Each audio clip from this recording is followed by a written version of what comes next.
Okay, kids, grab your snacks. We're gonna do briefing files. Now that I've finished the game and done a lot of stuff, the only thing I have left I can think of doing is listening to all the tapes. I guess we'll start with Miller. I don't know. I mean, might as well do these things. I think I did a lot of these in the videos, but it's only a couple tapes, right?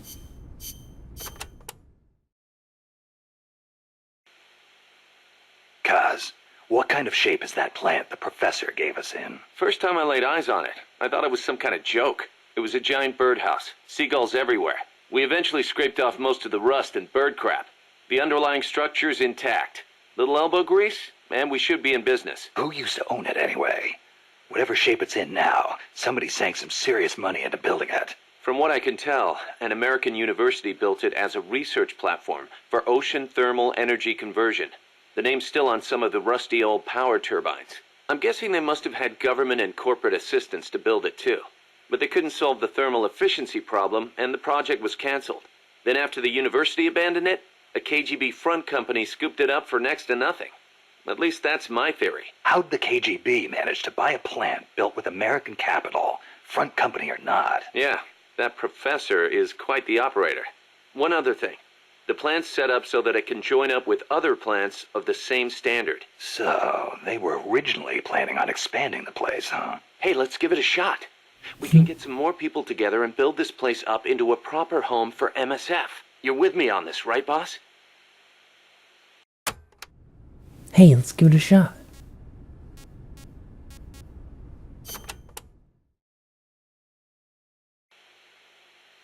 The new plant is a hex type.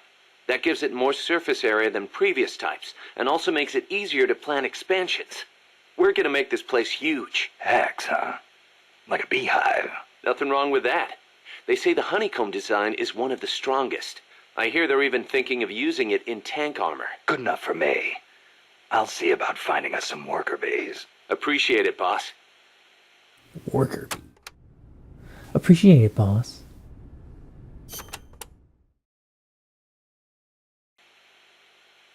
By the way, Kaz, who do you think's our queen bee? Good question. I was thinking maybe Poss.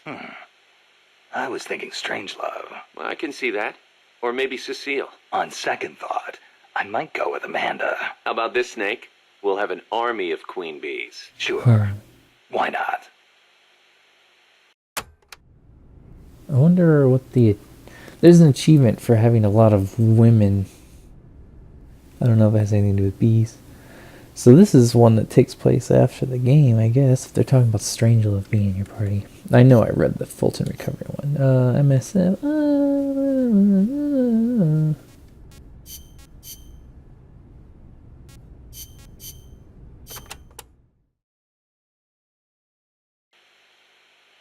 Remember why we created MSF, Snake. To provide military force to whoever needs it, wherever they are, regardless of nation or ideology. Our beliefs aren't all that lofty. We just won't be the tools of any one country. Exactly. We know only how to fight. But we refuse to live our lives at the whim of the state. The MSF seal is patterned after Pangaea, the supercontinent from 250 million years ago. Back then, the whole world was one landmass, one world. No gaps, no rifts. Our strength will take us back there. This is one of those things I can't tell how much Big Boss's ideology is his own or something other people tell him to do. Though that our strength part seemed pretty leadery. What about you, Kaz? Any interest in expanding MSF? You'd better believe it. I want to make us into an organization that doesn't take orders from any country. Just like you were saying, we have to be strong. Strong enough to defend ourselves. We need money, too. Money to train soldiers to fight. The way I see it, we make MSF into something along the lines of a new kind of business. A contractor providing the full range of military services. Not just combat, but logistics, training, weapons, outfitting, and R&D. Combining the small footprint and exceptional performance of special forces with the raw military might of a full regular army. Only with that kind of power can we break free of nation-states. What I need from you, boss, is to go out and find guys we can bring back here using Fulton Recovery. Then tell us what assignment to use them for. I'll take care of the rest. So I guess that's supposed to be like the... Oh man, what do you call it? The mercenary units that all showed up in Metal Gear Solid 4, I don't know.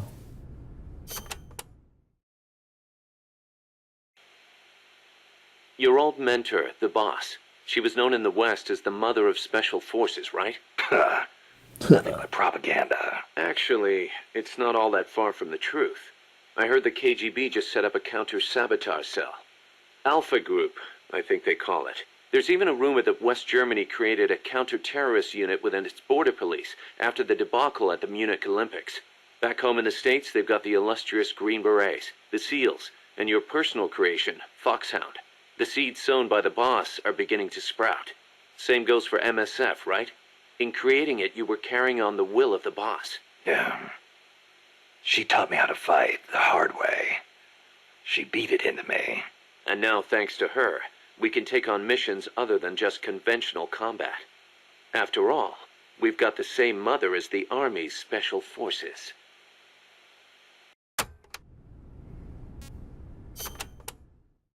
Metal Gear.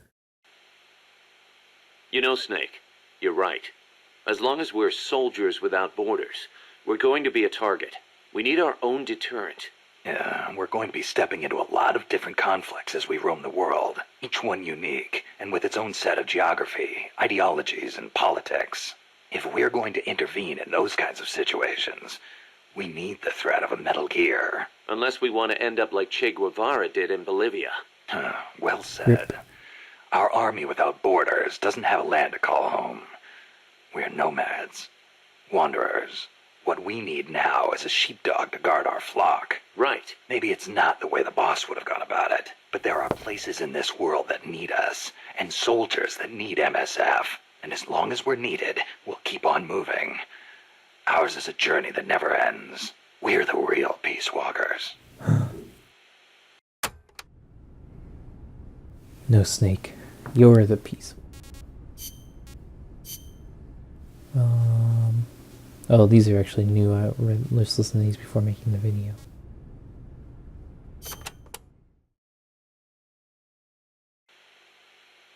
What do you think, Kaz? Why did Paz come all the way to Colombia herself? It's a long trip to make just to be Exhibit A in Galvez's sales pitch. She's only 16. Still a kid. Maybe we should take her wish for peace at face value. Oh yeah, so that's what I can't tell if like Miller's supposed to be an idiot or what. Paz mentions him in one of her other tapes. Snuff. Remember that habit Paz had, Snake? How she always had her index finger on her upper lip like this? Yeah. It bugged me ever since we first met her. Yeah. Never figured her for a snuff user. I can't believe we never noticed. She used the kind where you keep a pouch of leaf in your upper jaw, let it absorb through your gums. She might not have been used to it. Probably used her finger to keep it in place. This is what I was laughing about. So Miller says, I can't believe we didn't notice it, but it seems like they did. Because they're talking about it right now. Like, kind of weird. Pause. How could Paz... We were going to start a band together. She was posing as a KGB agent, too. She must have put on the act to get close to Galvez. Wonder how much Coleman knew. But the whole time she was working for some organization called Cypher. Cypher? Ring any bells, Kaz? Cypher. It means code, or zero in Arabic numerals. Zero. Does that mean something to you? Not sure. You know, cipher and zero were basically the same word. It's a linguistic redundancy. The word stems from the Sanskrit shunya. It corresponds to the Buddhist concept of emptiness. In Buddhism, shunya means hollow. It supposedly refers to something that's swollen and empty on the inside. A big swollen emptiness. Just like outer space. I don't know why Snake brings up snake or space at the end.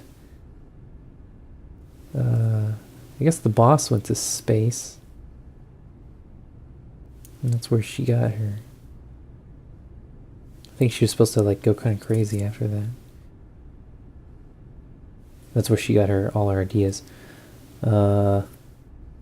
Just Miller just randomly knows all that stuff about Sanskrit. Cold War. I think I've listened to these. Well, I have because there's no check marks, but they're probably. Oh boy. Well, okay. History lesson time. So it's been more than 10 years since the Cuban Missile Crisis, huh? I don't think we'll ever forget Remember the Cuban No Missile kidding. Crisis? Those 13 days starting October 15th, 1962, were probably the closest we ever came to all-out nuclear war. The Russians deployed nuclear missiles to Cuba. America responded with a naval blockade. Then Russia shot down an American spy plane. I was still a teenager back then, but I remember what it felt like to be one step away from nuclear war. The adults were freaking out. If it wasn't for the Cuban Missile Crisis, there might never have been an Operation Snake Eater. And What's the matter, Snake? It's not like you to get all hypothetical. I guess not. It was the reassessment after the missile crisis that paved the way for the hotline between Moscow and Washington, and also for détente. That's irony for you.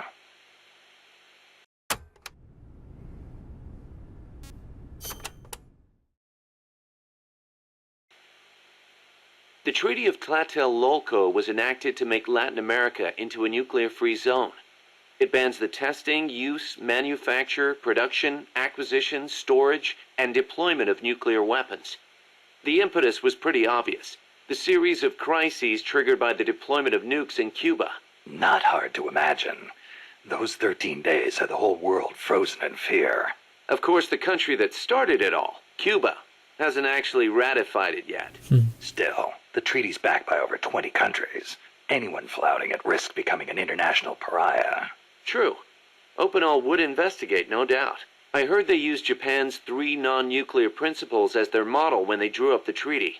I think the Treaty of Tlatelolco might have been their way of asking nuclear powers not to use nukes against them. That's the biggest difference between the treaty and the 3 principles. I guess you could call it a 4th principle.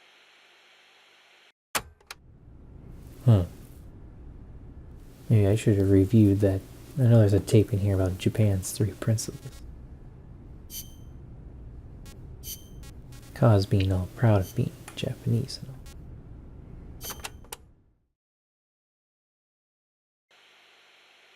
So Costa Rica abolished its army back in, 1949? Pretty gutsy move for a Central American nation at the time. Yeah, well, they'd just come out of a civil war.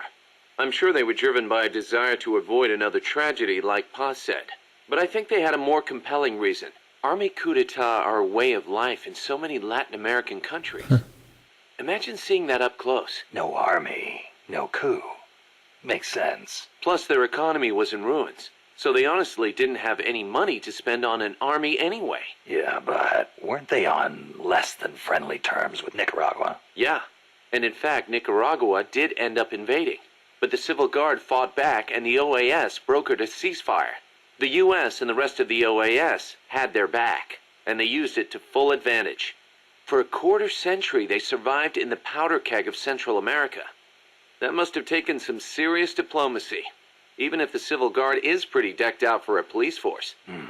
Must be tough to be a country without an army.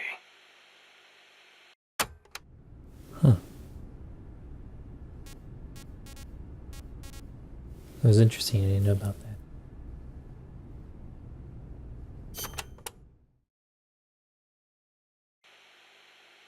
Hey, Snake, mind if I ask you something? Since when did you start asking permission? So, That laugh. you used to be part of a CIA paramilitary unit, right? That's right. Ever do any ops in Central America? No, not personally. But there were other units who did all kinds of stuff. I remember the Bay of Pigs invasion back in '61. The papers had a field day with it. Operation Zapata. That was the CIA code name. The whole thing went south. Then there was Che Guevara, being hunted down in Bolivia. I heard the CIA had a hand in that, too. There were several units similar to mine. MSP, SOG. They'd recruit former special forces, train them as intelligence agents, and send them on deniable covert paramilitary operations. One of those units trained the Bolivian army in counter-guerrilla tactics. And then had them shoot El Che. So the story goes. Huh. I like that line. So the story goes. Chia. Around here they say La CIA instead of CIA, huh? Nothing strange about it. That's how it's pronounced when you read it in Spanish. It has the feminine noun ending a, so they use the article la. Apparently some people have taken to using the term UCLA. That's a new one to me. What's it mean? It stands for Unilaterally Controlled Latino Assets. Meaning they're local agents? Yeah, that's the idea. Washington uses them like pawns. Nobody knows who they really are or what they're doing. Huh.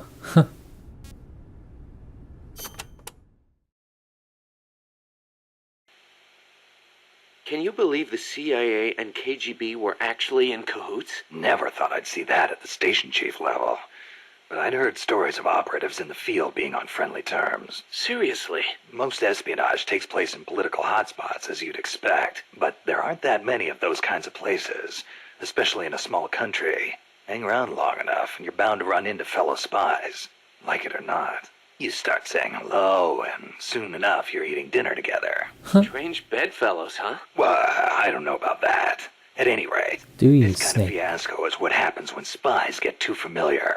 Hard to believe, but some people will betray anyone and anything if it suits their interests. The strength of human is in its appeal to human emotions, but its weakness is in its susceptibility to those same emotions. That's why the tide in the intelligence world is shifting towards SIGINT, a network of cold, digital data, where feelings are irrelevant. Human to singing. That was, Miller was getting a little fidgety. Strange bedfellows, huh? Okay, we're going over 15 minutes, so I'll end this video.